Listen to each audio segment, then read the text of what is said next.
And the service this morning was wonderful. Our brother spoke about improvement, and the message was something else. Basically, improvement is to do better. That's just a very simplified definition. Doing something better. Making your life better. And we have said last week that in every area of your life, God wants you to improve. Whether it's your spiritual life or your church life or your work life or your matrimonial life or your financial life, God wants you to improve. And we are believing God that in the course of this month, you'll be provoked to look inside yourself and begin to look at areas where you should improve more. Your dressing, your smile, your relationship with people, your work, your commitment to God. So many things you can improve upon. I'm believing God that this message would affect you positively in the name of Jesus. This morning we want to talk about changing status. Changing status. Our brother who spoke this morning said, improvement demands proof. There cannot be improvement when there's no evidence of it. So for you to say that you have improved, I want to see the proof. When you send a sick man to the hospital, the proof of his improvement is that he's no longer the way he was when he came. He didn't have appetite, now he can eat. He couldn't talk, now he can talk. Improvement, proof that the doctor is doing what is right. My brother has improved in the hospital. So this morning, we want to look at changing status. And I want you to look at 1 Samuel chapter 22, verse 1 to 2. 1 Samuel chapter 22, verse 1 to 2. David departed hence and escaped to the cave Adullam. And when his brethren and all his father's house heard it, they went down thither to him. And everyone that was in distress, and everyone that was in debt, and everyone that was discontented gathered themselves unto him. And he became a captain over them, and they were with him about 400 men. I want you to look at the people we are describing here. One, we're talking about a man who had to escape. To escape means that you were on the verge of being captured. You were being defeated. You had to flee, you ran. So the person we are describing here escaped. And because of lack of place to go, he says he escaped to a cave. He was wanted, was a fugitive. He didn't escape to his house. It's not somebody running from the highway who was able to escape and he went to his house. There was nowhere to go, so he escaped to a cave. And even his relations who had to joined him in the cave. The cave could not have been a comfortable place, but that was the only place available to him. Now, certain persons came to join him. And I want you to see the kind of people that came to join him. One, people that were in distress. That is not a good word. Distress. They were in distress. Things were bad for them. Things were rough for them. Things were not easy for them. People that were in distress. Everyone that was in debt. People who were owing. Who could not pay what they borrowed. Everyone that was in distress. And everyone that was discontented. People who were not content with their status. People who were not happy where they were. This was the kind of crowd that gathered around David, and they were around 400. And there are many of us who fall into this category. Somebody was talking to me one time. I almost took offense until God corrected me. He told me, Pastor, all those of you who go to church is because you are frustrated. You are disillusioned. You are jobless. You are single. You are unhappy. And at the beginning, I wanted to say, how can you say that? I'm not frustrated. I'm not jobless. I'm married, happily married. How can you say that? But God ministered to me. And God said, he's right. He's right. The church is a place of refuge. We go there with our problems, our sicknesses. And inside the church, we find comfort. We find transformation. We find help. The man that is talking does not know that the rich also cry. And that one day he himself will find himself in the church. But he must pray that it's not too late. Because sometimes you come when it's too late. So these were the people that gathered themselves around David. But a chapter later, in 2 Samuel, the second book of Samuel, I want you to see the description of those who were with David. Because we want to understand how that description happened. How people that escaped, how people that were in a cave, how people that were in distress, people in debt, people who were discontented, how did they become what this verse described them? 2 Samuel chapter 23. 2 Samuel chapter 23. 2 Samuel 23 verse 8 to 12. It's longer, but let me just read 8 to 12. 2 Samuel 23 verse 8 to 12. These be the names of the mighty men whom David had. The issue is, who are these mighty men? We saw them in 1 Samuel. Men who escaped. Men who were distressed. Men who were in debt. Men who were discontented. How can the same Bible describe them as mighty men? But listen, these be the names of the mighty men whom David had. And you remember our brother this morning said, proof. What is the proof that these people are mighty men? He began to explain.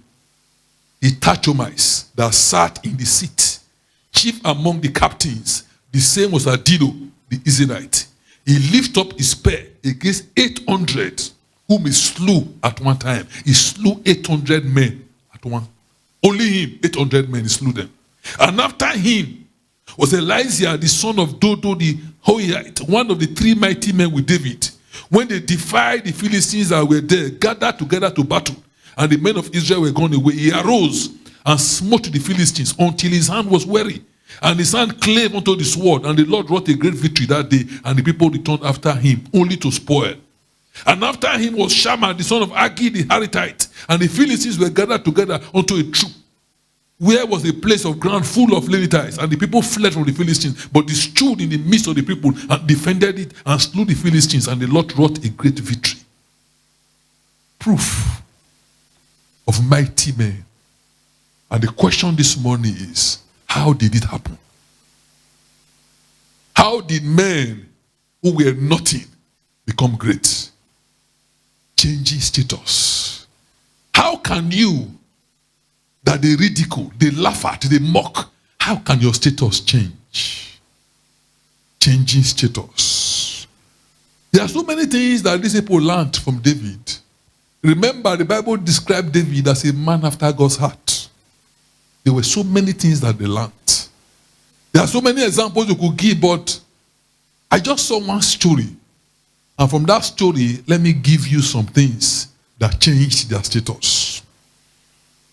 I'm not going to read the full story because in the course of giving you points, I'll begin to read from that verse. But I'm going to be looking at 1 Samuel chapter 30. 1 Samuel 30, verse 1 to 27. 1 Samuel 30, verse 1 to 27. Is the story of how David and his troop returned to Ziklag. And they found out that their families, their wives, their children had been taken away by the enemy. And they wept and wept and wept. And the people even thought about stoning David to death because they were so angry. There were things that they learned in that encounter that changed their lives. From people who were helpless, hopeless, despised, in debt, to becoming great men. I prophesy to somebody here this morning, your status is about to change. Amen. I said your status is about to change. Amen. Yes, they despised you. Even your family members laugh at you. Sometimes right in your presence and many times behind your back. But your story is about to change. Amen. God is going to elevate you. Amen. In the name of Jesus. Amen. Now the first thing, and please take down notes. I'll be a bit fast because I want us to end on time. The first thing I want you to notice is that to be able to change status, you must be ready to change position. To be able to change status, you must be able to change position. David had to escape from the palace in order to become king. If David had remained in the palace, just holding on to his dream, Saul would have killed him in the palace. To be able to get what God had destined for him, he had to first leave the position to return to it. When God wanted to bless Abraham, before he became Abraham, he said, you must leave your country. You must leave your kindred unto a land that I will show to you. Many of us are too glued to our comfort zone.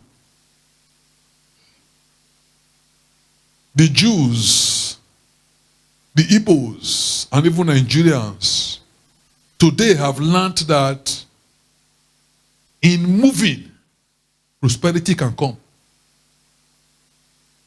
The biggest foreign earner for Nigeria today is not oil. It's money that comes from our children abroad, remittance. What they bring from abroad is bigger than the oil that we produce and sell. Unbelievable. The doctors, the engineers, the nurses, our brothers and sisters who had to flee from Nigeria are bringing back money to develop our country, to uplift their families. So there is need for a change of position. So David had to escape. And those who were in distress, those who were in debt, those who were discontented had to gather themselves unto David. They changed their position.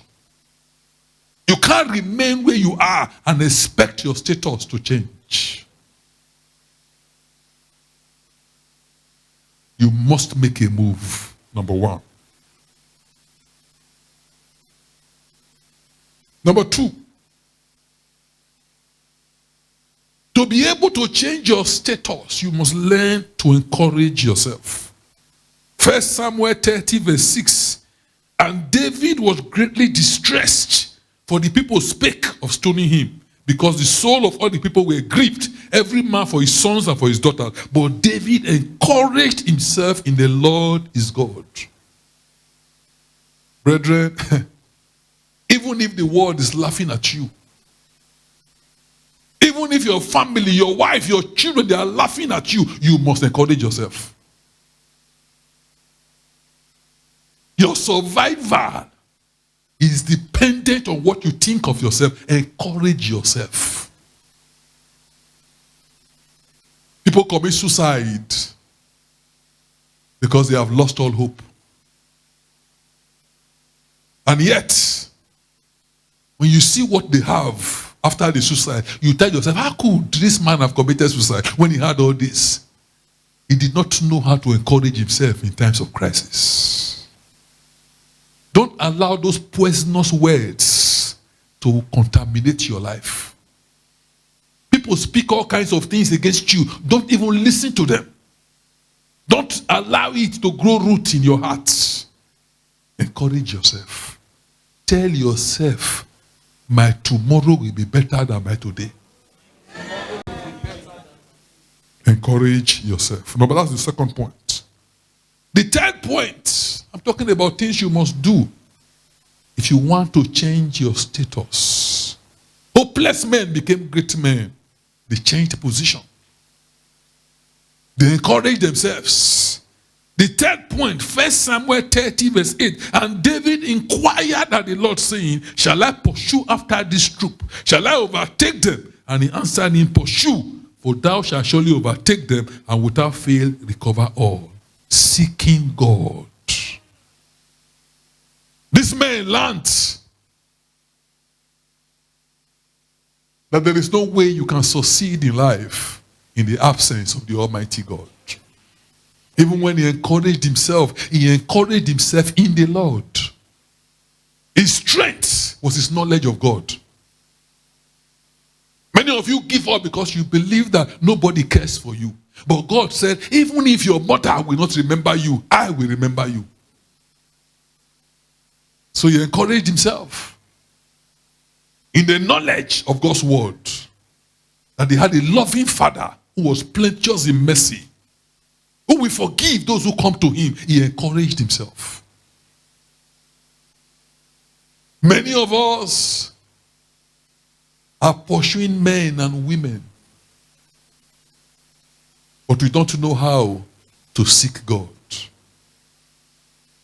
You want your status to change. You want improvement in your life. Oh, seek God. The greatest thing that happened to me in life was my encounter with God. That's the greatest thing. You want to ask me today, oh, what's your secret? My relationship with God. Everything and anything I do, I seek his face.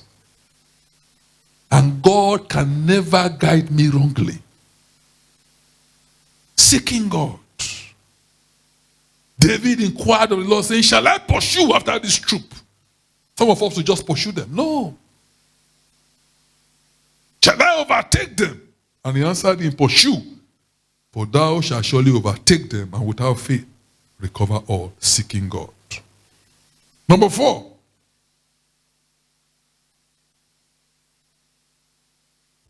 Number 4. You want to change status. Learn to obey instructions. Obedience. God says obedience is better than sacrifice. God loves sacrifice. He said, but obedience is better. 1 Samuel 30 verse 9. So David went, he and the 600 men that were with him, and came to the brook Besor, where those that were left behind stayed. Why did he go? Because God said go. They were weary, they were tired. But because God had said go, they went. Some chose to stay back. But David and the men that were with him said, no, God has spoken. God said pursue. God did not say rest. God did not say do it tomorrow. God said pursue. Obedience. Understand the word of God and follow it. Don't do it at your convenience. Let me rest. God has said we'll overtake them. Let's rest. The next day we'll overtake them. No, that's not what God said. God did not say pursue them tomorrow. God said pursue, you will surely overtake. So they put aside their weariness, their tiredness, and they went after, and they achieved their aim. Obedience. You want improvement. You want your status to change. Learn improvement. Number 5, determination. Sorry, they will take off the light for some few minutes because they want to change and put more diesel. I don't know why it didn't happen on time, but please just bear with us. But number 5, 1 Samuel 30 verse 10. But David pursued, he and 400 men, for 200 abode behind, which were so faint that they could not go over the brook Besor. They were 600. 200 said, no, we're tired, we cannot continue. But the other 400 said, please rest. We will not allow the reduction in number to deter us. God has said, move. We are determined.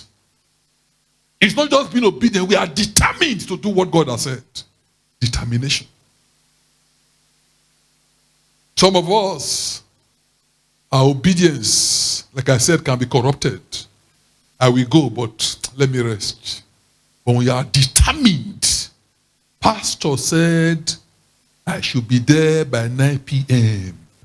I cannot go by 10. Determination. Determination brings improvement. Determination brings change of status. Determination. Number 6, and this is very important. You want your status to improve, you must learn to help others. Kindness will elevate you. Wickedness will dethrone you. Note that down. Kindness will elevate you. But wickedness will dethrone you. Wickedness can make you lose your marriage. Wickedness can make you lose the love of your children. Wickedness can make you lose your worth. But kindness can bring you unexpected favor. Kindness. 1 Samuel 30, verse 11 to 13. And they found an Egyptian in the field and brought him to David and gave him bread and he did eat and they made him drink water. And they gave him a piece of a cake of figs and 2 clusters of raisins. And when he had eaten, his spirit came again, for he had eaten no bread, nor drank any water 3 days and 3 nights. And David said unto him, to whom belongest thou, and whence are they? And he said, I am a young man of Egypt, servant to Amalekite, and my master left me, because 3 days ago I fell sick. Wickedness. He was sick. He was not injured in battle, he was just sick. His master said, leave him.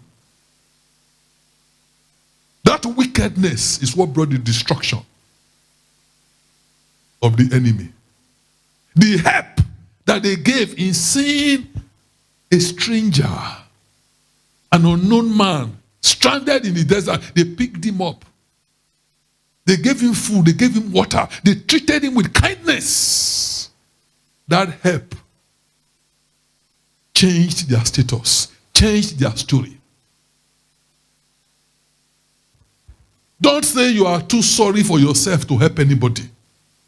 No matter how bad your situation is, there is somebody that you can help. Our newly married couple, they are just coming in, Mr. and Mrs. Aloe. Aloe. So when you see those of us who are married coming early to church, you have to respect us. You just married, now you want to stay till 5 o'clock. Now small, small, sit down, God bless you. Amen. Welcome you.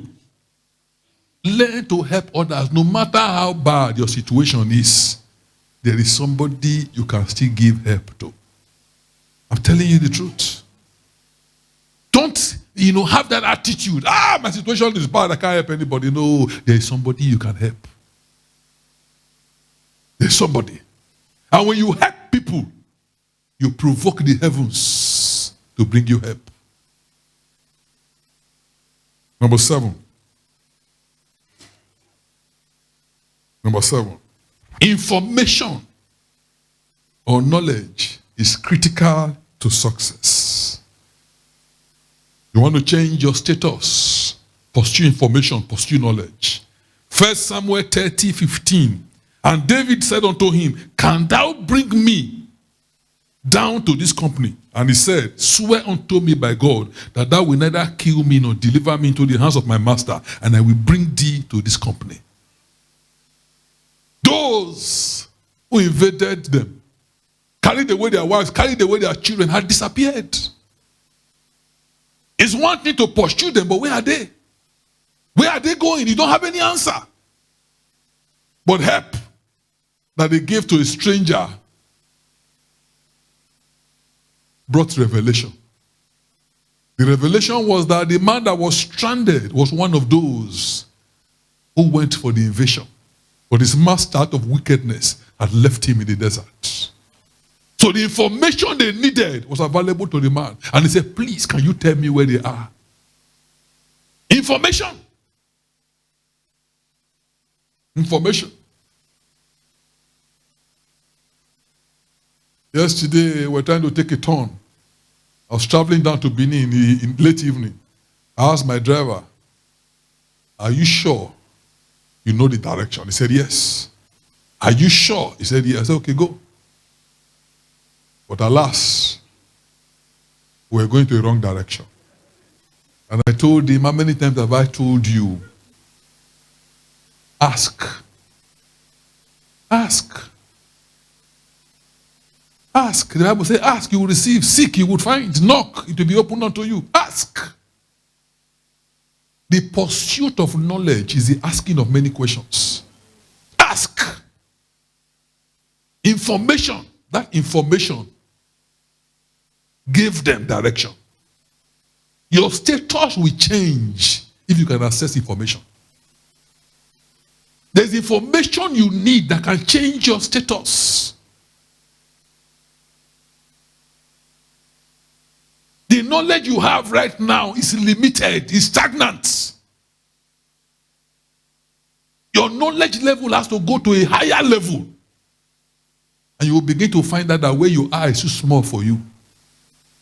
Information, knowledge, critical to success. Number 8. You want to change your status. Refrain from premature celebration. Many of us are celebrating where we are when that is not where God wants you to be. You think you've arrived when you have not even started. God wants to take you to a place where your enemies can no longer bother you. You are happy because you have left Lucky Street in Upper Sagoba to go to Monday Street in Upper Sagoba. Where God wants you to go to, your enemy cannot come there. They will say, it's too far. How can we get there? But you celebrate small success when the bigger picture has not yet manifested. 1 Samuel 30:16. And when he had brought him down, behold, they were spread abroad upon all the earth, eating and drinking and dancing because of all the great spoil that they had taken out of the hand of the Philistines and out of the land of Judea. Their enemies were celebrating, drinking, jubilating. The people you stole from were not there when you came. Common sense would have told you they'll be looking for you. But you felt you got so much. Let us drink. Let us celebrate. That's the condition they were in. And it's a lesson. Whatever happens to those around you should serve as a lesson to you. These people failed because they were celebrating prematurely. It helped them to become mighty men. Praise the Lord. Praise the Lord. Number 9. Be courageous. You want your status to change. Be courageous. 1 Samuel 30:17. The same place. That's the same chapter I'm reading from. 1 Samuel 30:17. And David smote them from the twilight even unto the evening of the next day. And there escaped not a man of them, save 400 young men, which rode upon camels and fled. Why do I say this is courage? Those that fled were 400. Those who came were 400 men who were tired. Originally they were 600. 200 said we can't continue. They said, okay, you can stay back. The remaining 400, out of determination and obedience, went. Yes, the people were celebrating, but the number they saw were in thousands. It's enough to say, God, you didn't tell us that these people are so many. Look at this large multitude. Before we can come near, how? They will kill us. Moses sent spies to go and look at the land. Only 2 came back. Caleb and Joshua. The rest say, the people are like grasshoppers. Who were like ants before them. when you begin to describe yourself as ants and your opponent as a giant, it shows the state of your mind. You are defeated already.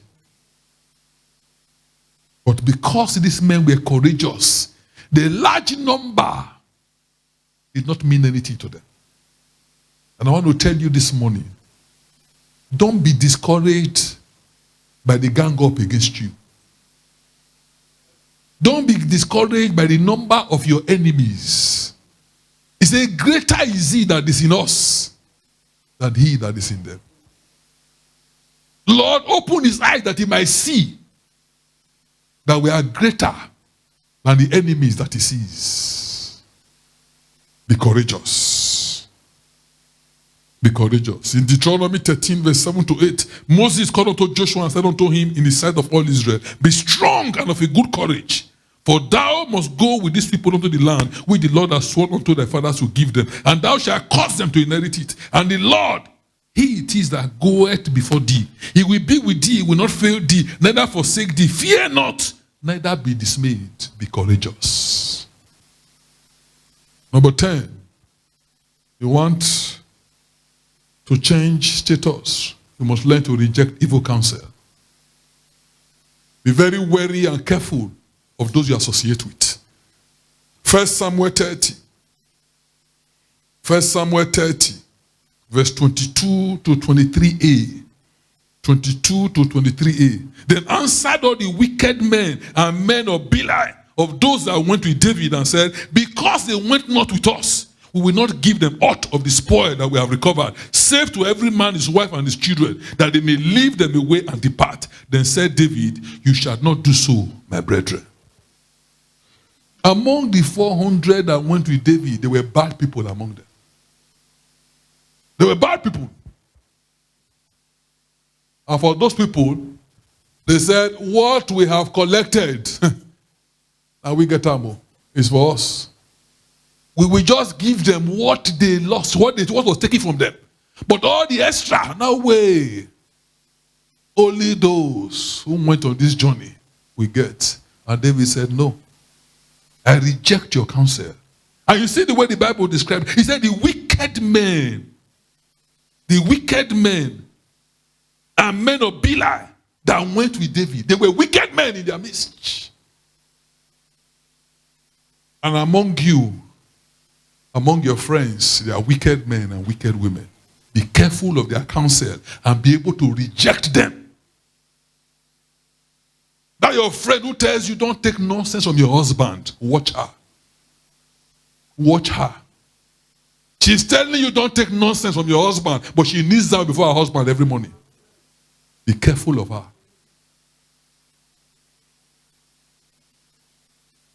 And that man who is telling you, why are you behaving like Umarapa? If God were to open your eyes to see what he does at home, you'll be shocked. In the absence of money, he washes plate, he does everything for the wife. But outside, he's telling you, why are you behaving like Umarapa? I don't take nonsense. It's not a lie. Reject evil counsel if your status must change. Number 11, and I'm about to close. You want your status to change, you must learn to share.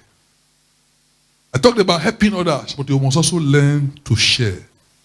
1 Samuel 30, verse 26. 1 Samuel 30, 26. And when David came to Ziklag, he sent of the spoil unto the elders of Judea, even to his friends, saying, behold, a present for you of the spoil of the enemies of the Lord. Everybody got. When you become a distributor of riches, God will make you a divine treasurer. When God sees that you can be trusted with wealth, God will put wealth in your hand. Every time he hosts money, he distributes them, he scatters them. He becomes a blessing. God will say, give him more. Whereas they were telling David, no, this thing can only be taken by only of us. He said, shut up, I will not do so. Even those that were far, those who were tired, those who said they would not go, he gave them. You want your status to change, learn to give others. Hebrews 13 verse 16. Hebrews 13 verse 16. But to do good and to communicate, forget not. For with such sacrifices, God is well pleased. Hebrews 13 verse 16. But to do good and communicate, forget not. For with such sacrifices, God is well pleased. When you please God, which enemy is going to fight you? When a man's ways pleases the Lord, he maketh even his enemies to be at peace with him. Finally, David taught them how to appreciate God. You know, he had a relationship with God. He taught them the secrets. It's not even enough to seek God, but do you appreciate him? We run to God when we're in trouble, but when the problem is solved, do we appreciate him? In 1 Samuel 30 verse 23. 1 Samuel 30, 23. Then said David, you shall not do so, my brethren, with that which the Lord had given us, who had preserved us and delivered the company that came against us unto our hand. He said God did everything. He said God is the one who preserved us. He's the one who gave us this. He's the one who delivered the enemy into our hand. Let us not be deceived that we fought any battle. It was God who led us there. It was God that gave us information.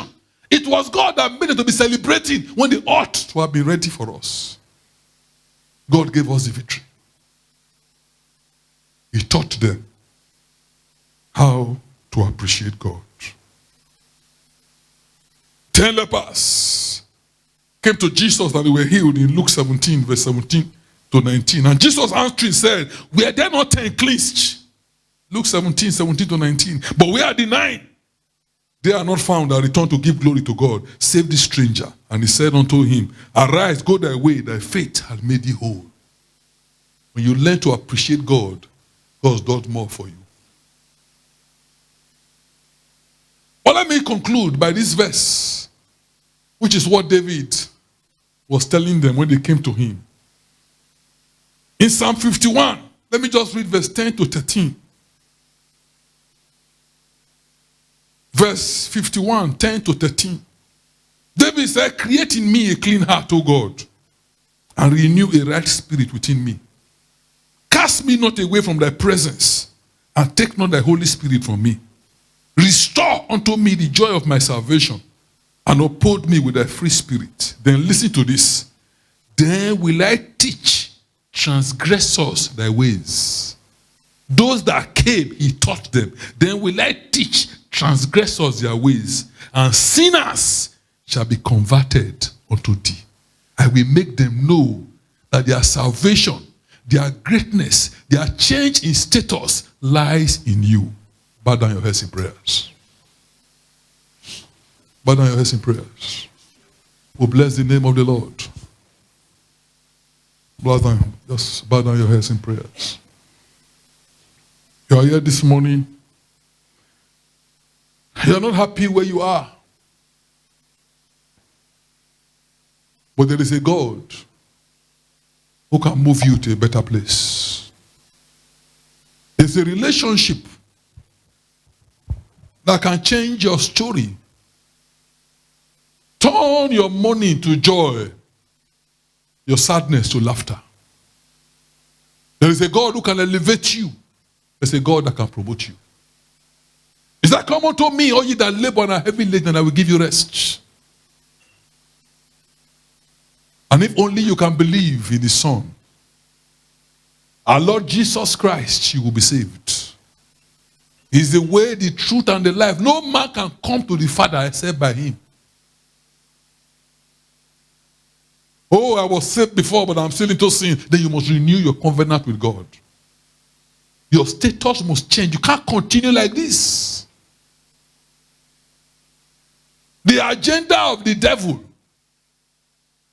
is not just to steal alone. He wants to steal, he wants to kill, he wants to destroy. So he has been stealing from you. But his ultimate target is to kill and then destroy you. He will not only kill you, he will destroy your soul. But Jesus has come to give you life and more abundantly. You want to accept him this morning. You want improvement in your life. You want things to change. Can you lift up your hand to heaven? Let me pray for you this morning. Just lift up your hand wherever you are. Just lift up your hand. God bless you, man. Lift up your hand. God ushers, quickly, can you go around them quickly? Please lift up your hand. I'm going to give you a form to fill so I can be praying for you. Just fill your form wherever you are. Please give them quickly. The gallery, please. There are some in the gallery. Up, down. Quickly give them. Please stand up. Just stand where you are. Let me quickly pray for you.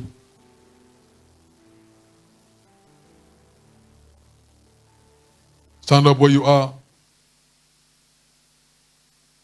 Please give them the form quickly. Please, you feel it.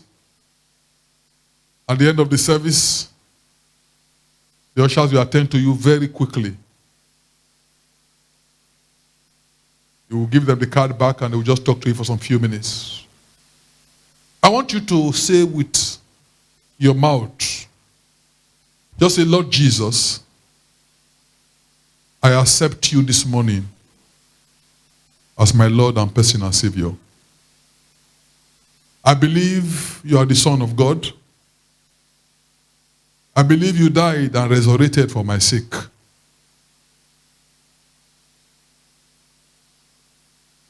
I ask for the forgiveness of my sins. Everything I did in the past, let it be erased. Let it not stand against me. I confess you, Jesus, as my Lord and Savior. Please come into my life. Strengthen me and help me. Help me, O God, for my life to change. Make me a better person. Thank you, my Father in heaven. Blessed be your name. In Jesus' name. Father, Lord, I join them in the prayer that they have just prayed. I ask that you accept them. I ask, O God, that you write their names in the book of life. From today, Lord, I pray that they will be your own. Your seal will be upon them. No evil shall befall them. Strengthen them in every front. Let it be well with them. Bless their going and their coming. Let your grace abound in all that they do. In Jesus' name we pray. Please be seated. Father, Lord, I want to thank you for your church. Thank you for your word that has given us hope. We are here, Lord, with our problems, with our burdens. We are here with our fears. But your word has spoken to us. Our situation is not hopeless. We pray this morning, oh God, that you will strengthen us in every front. The things we need to learn, the things we need to do, grant us the grace to do them. Let our lives improve. Let it change. Let us, oh God, as we look unto you, change from glory to glory. Thank you, Lord our Father. Bless our home. Bless our families. Bless our businesses. Roll away our reproach. Thank you, Lord our Father. In Jesus' name we pray.